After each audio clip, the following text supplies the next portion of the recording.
Menurut Al-Quran dan beberapa hadis Rasulullah, ada 6 tempat misterius di bumi ini yang belum ditemukan keberadaannya. Banyak orang hingga kini masih terus mencari lokasi 6 tempat misterius tersebut. Tempat misterius dalam Al-Quran yang hingga kini belum pernah terpecahkan keberadaannya di bumi ini masih menjadi misteri. Dalam Al-Quran seperti dalam surat Qaf dan sabda Rasulullah dijelaskan bahwa terdapat tempat misterius yang ada di dunia namun belum ditemukan lokasinya sampai saat ini. Dirangkum dari berbagai sumber, berikut daftar 6 tempat misterius dalam Al-Quran yang hingga kini belum ditemukan.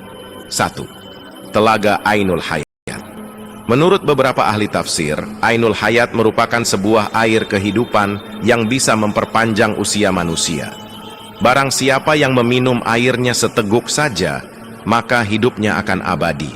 Kehidupannya juga dijamin oleh Allah hingga kiamat nanti, kecuali dia memohon kepadanya untuk dimatikan. Bahwa Allah menciptakan dunia dan menurunkan beberapa tetesan air dari surga ke dunia. Hayat hingga kini masih belum temukan lokasinya. Beberapa sumber juga mengatakan bahwa Dajjal pernah mandi dan meminum air tersebut, sehingga ia masih tetap hidup sampai saat ini. Tak hanya Dajjal, seorang nabi bernama Khidir juga dipercaya masih hidup hingga saat ini dikarenakan meminum air ini. Beberapa pendapat mengatakan bahwa letak telaga Ainul Hayat dijaga Nabi Khidir. Telaga ini berada di Pulau Bermuda, oleh karena itu banyak kapal dan orang hilang saat melewati. Para setan berbondong-bondong mengelilingi tempat tersebut untuk merebut Ainul Hayat. Namun jika Pulau Bermuda memang benar adanya, sekali lagi hanya Allah yang mengetahui di mana sebenarnya telaga Ainul Hayat. 2. Tembok Ya'juj dan Ma'juj. Ya'juj dan Ma'juj adalah sosok yang disebut dalam Al-Quran dan keberadaannya menjadi salah satu tanda yang akan datang saat menjelang hari kiamat. Sedangkan keberadaan Ya'juj dan Ma'juj dihalang oleh sebuah tembok yang kokoh dibangun oleh Raja di Zulkarnain. Perihal tembok penghalang Ya'juj dan Ma'juj ini lantas masih menjadi misteri, bahkan tidak sedikit yang menyebut dan percaya bahwa tembok besar Cina diyakini sebagai penghalang Ya'juj dan Ma'juj yang dibuat oleh Zulkarnain. Sekitar 50 km di utara Beijing, ada sebuah desa di kaki bukit bernama Badaling. Dari tempat ini, para turis dari berbagai belahan dunia bisa memasuki pintu gerbang menuju tembok besar Cina. Karena saking tingginya, tembok itu dikabarkan dapat dilihat dari bulan. Banyak orang yang menyangka bahwa itulah tembok yang dibuat oleh Nabi Zulkarnain dalam surat Al-Kahfi.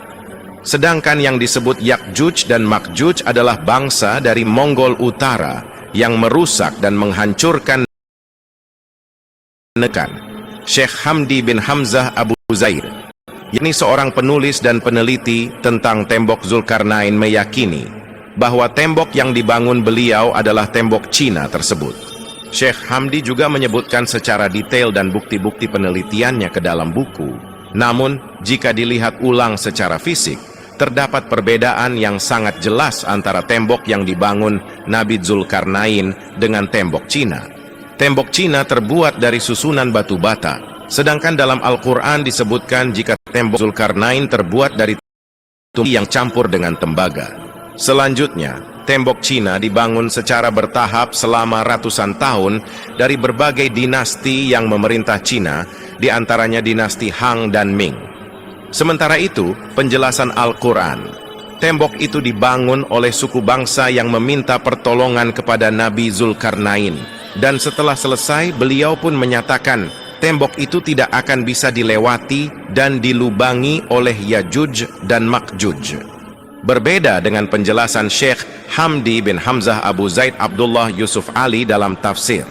The Holy Quran menulis, di Uzbekistan, tepatnya di distrik Hisar, sekitar 240 km di sebelah tenggara Bukhara. Ada celah sempit di antara gunung-gunung batu. Letaknya di jalur utama antara Turkistan ke India. Tempat itu kini bernama Buzgol Khana dalam bahasa Turki. Dahulu nama Arab dari tempat ini adalah Bab al-Hadid, yang semuanya bermakna pintu gerbang besi. Sayangnya kini hasil foto satelit pada ordinat itu sudah tidak ditemukan lagi tembok atau pintu besi tersebut. 3. Pulau Dajjal dikurung. Dalam Islam, Dajjal dipercayai sebagai salah satu makhluk yang akan muncul di akhir zaman. Hingga saat ini lokasi Dajjal dikurung tidak ada yang mengetahuinya. Minim informasi mengenai Dajjal tersebut. Sejumlah orang kemudian berpendapat bahwa Dajjal dikurung di sebuah pulau bernama Socotra yang berada di Samudera Hindia. Kepulauan ini lokasinya berada 80 km sebelah timur dari tanduk Afrika dan 380 km selatan Jazirah Arab. Kepulauan ini lokasinya sangat terisolasi, sehingga sepertiga dari floranya tidak dapat ditemui di tempat lain selain di kepulauan ini.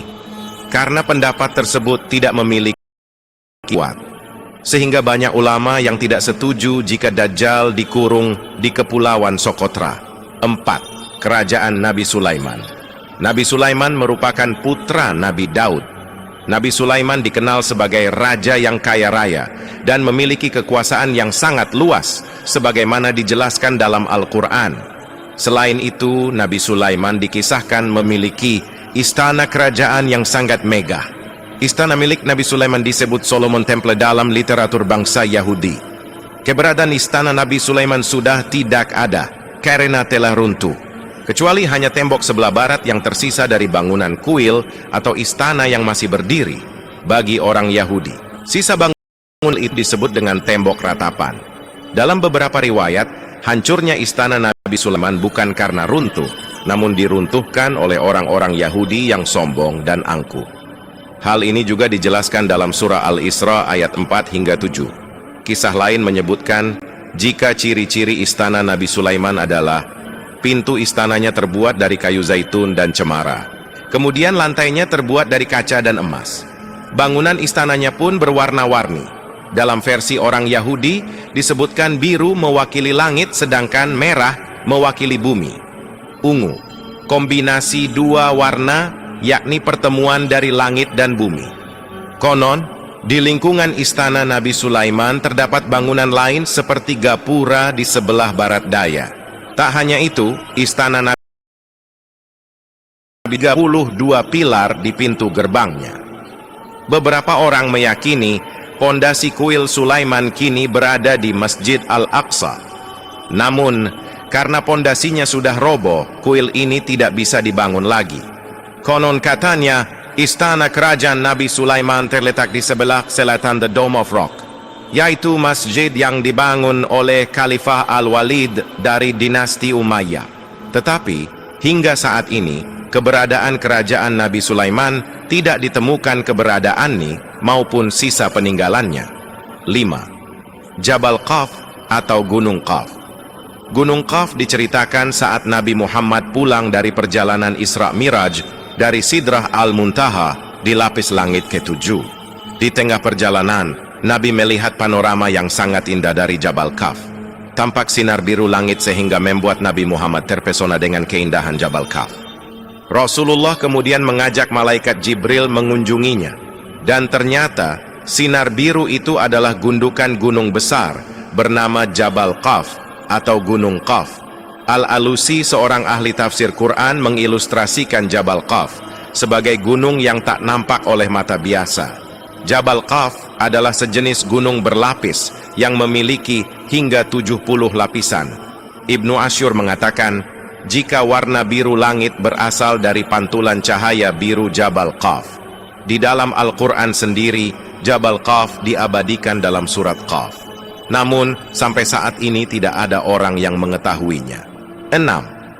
Sumur Barhut. Sumur Barhut merupakan sebuah sumur yang masih menjadi misteri. Sumur Barhut diyakini ditinggali oleh bangsa jin.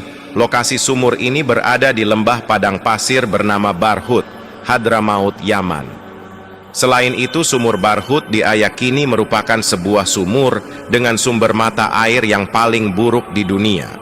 Sumur Barhut memiliki luas sekitar 100 meter persegi dan memiliki kedalaman sekitar 250 meter. Sumur Barhut adalah sebuah legenda yang masih menjadi perdebatan hingga saat ini.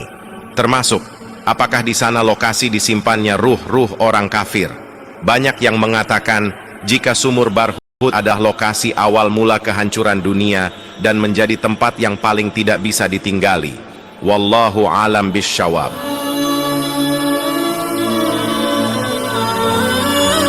Terima kasih telah menonton. Jangan lupa untuk berlangganan dengan menekan tombol subscribe dan bagikan video-video kami agar pesan-pesan kebaikan ini dapat menyebar luas. Rabbana atina fid dunya hasanah wa fil akhirati hasanah wa qina adzabannar. Ya Allah, berikanlah kepada kami kebaikan di dunia, berikan pula kebaikan di akhirat, dan lindungilah kami dari siksa neraka. Wassalamualaikum warahmatullahi wabarakatuh.